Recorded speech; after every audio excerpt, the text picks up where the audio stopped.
just something unbelievable, Lou. I've spoken to some people in the crowd, people who were here in 1927, 35 years ago, when they had that great parade for Colonel Lindbergh, and they tell me that it was nothing like this. They've got more people, more ticket takers. A shower of glory for a new American hero. Happen in this program, we're not.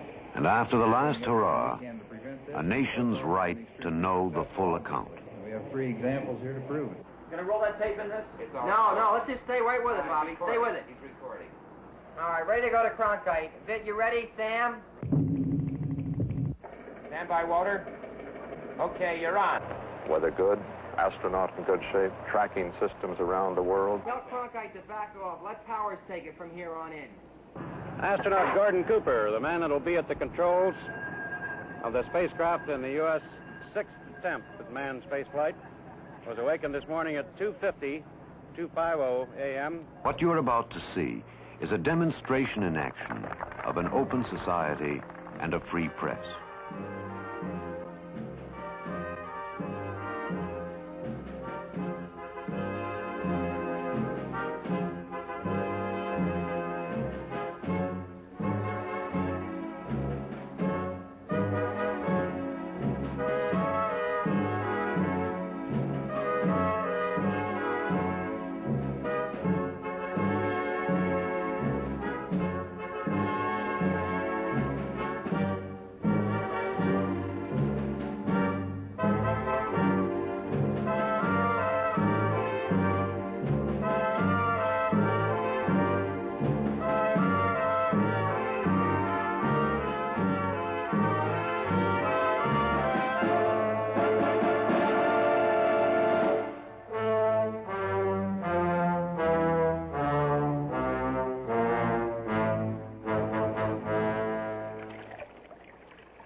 To the legion of men who photographed it, the story of Project Mercury was told in the realm of the frozen image.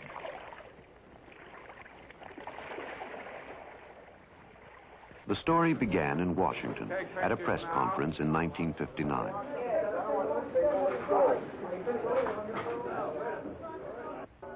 It was a Jules Verne kind of a story that became a national goal, front-page news. A focus for our scientific and creative energy.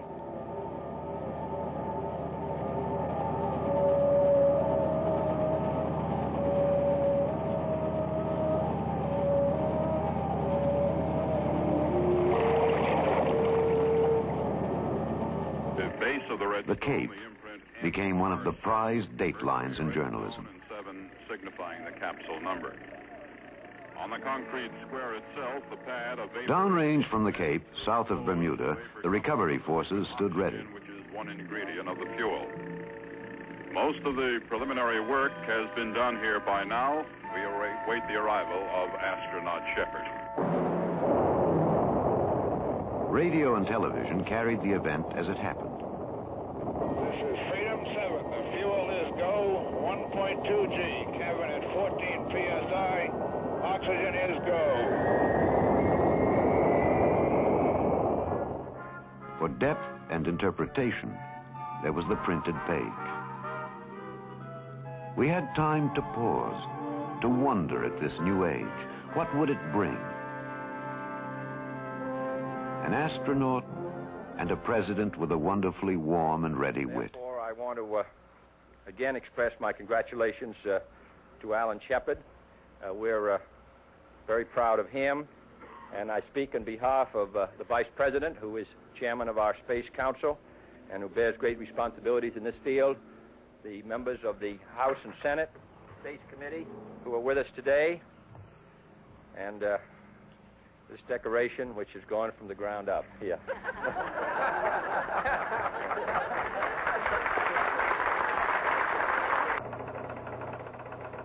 Astronaut Gus Grissom was successfully launched today at 7:20 a.m. Helicopter with the astronaut aboard, and we're seeing him in the cockpit. You'll hear it as it lands on the deck here. You'll hear the sound of its rotors and its chains on. He doesn't look very wet. He has his helmet on.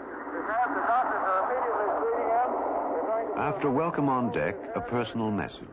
Really proud of you, and I must say you did a wonderful job. Later, Grissom's report to the press. You probably already heard getting a capsule out of the water, he couldn't lift it. He ran into an engine problem, or at least what they think now is an engine problem, and couldn't lift it free. There were 3 helicopters there. I guess actually there were 4. I don't remember seeing 3. And I was sort of in the center of all 3 of them and couldn't get to any of them. Marine chopper pilot did get in close enough for me to get hold of the sling, and then everything was pretty good with me from then on. They picked me right on up and brought me onto the Randolph.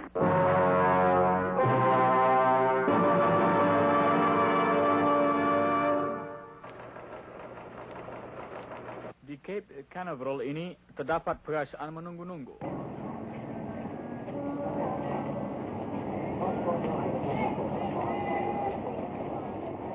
The world prayed with the litany of the countdown. 30 seconds and holding. We have encountered some difficulty in But John Glenn was not to orbit this day. guidance equipment for the Atlas launch vehicle. We are not able at this time to get a specific identification on what the problem is. We know simply that we do have some problems over there. This is Mercury Control. Once more, the countdown is underway at Cape Canaveral. Even at this hour, clusters of people are stopping to check the latest reports. And once more, the world waited. We have just completed a status check in the Mercury Control Center. We've been advised that at this time, all systems are go. Accompanied by Dr. Douglas and another Air Force doctor, they walked over to the van, which would take them out to pad 16. At 4:25, he began crawling into his spacesuit. Wynn says he is the last man to shake hands with the astronauts and to smile at the monkeys.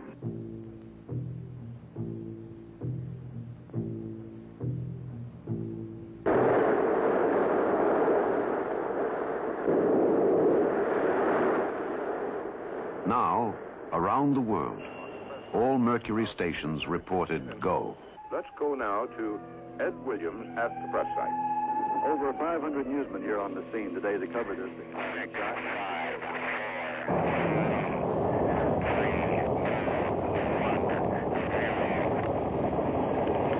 Roger, the clock is operating. We're underway. Anyone, all their eyes were focused on the rocket. They were excited. They've been here many weeks waiting for this because of the delays, but when it came, it was exactly as everyone had planned. It was an exciting thing to watch, and this is the way they felt. And they're reporting it right now.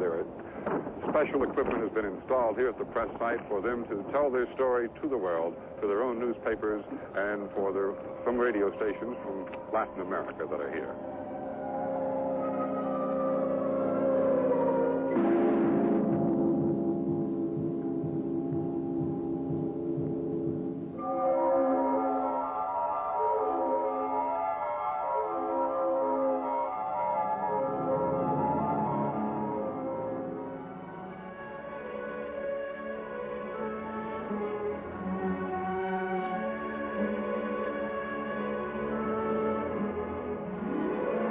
Reported to be a hale and hearty astronaut after having successfully flown the United States' first manned orbital flight.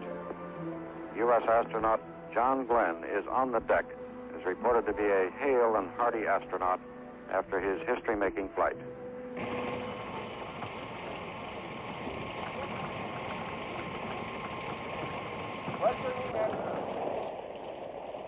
Sure, at the White House on this wet and chilly day in February, we haven't produced very hospitable weather for our hero, John Glenn, today. But the crowds are here. They've been waiting 2 hours now. The rain was much worse an hour ago when he arrived. There he is now on the North Portico, getting ready to ride to the Capitol with Vice President Johnson. That's the son, the daughter, Annie Glenn's in red. Vice President Johnson.